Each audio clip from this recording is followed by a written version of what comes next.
Bible tells us that Jesus had already, in eternity past, offered to live a perfect life as a lamb and to suffer death in place of human beings. He was foreordained before the foundation of the world. Sin did not catch God by surprise. God already had a plan. That's the reason why the gospel is called the everlasting gospel, is because it goes all the way into eternity past, at least as a plan. Now, I want us to notice that this plan was announced to Adam and Eve when they sinned. You see, the Bible tells us that they were covered with a glorious robe of light, which represented their obedience to the law of God, their righteousness. When they sinned, the Bible tells us that they were left physically naked, which represented the fact that now they were unrighteous. In other words, they were disobedient to God's law. So basically, they needed to be covered once again. They needed the robe of righteousness once again. But how could their nakedness be covered? The fact is, the Bible tells us that they tried to cover their nakedness in a very unique way. Notice Genesis chapter 3 and verse 7.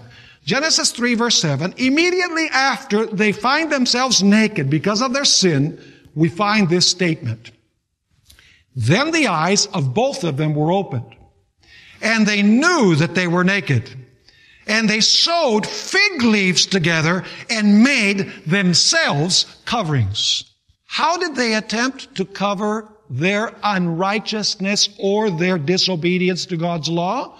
They tried to cover it by making garments of fig leaves themselves and by clothing themselves. But the interesting thing is, if you read all the way down to verse 10, you're going to discover that Adam and Eve, even after they were covered with the fig leaves, they still felt naked. Because when God came looking for them, Adam said, we hid in the midst of the trees of the garden because we were naked. Well, the fact is, they were covered with the fig leaves at this point.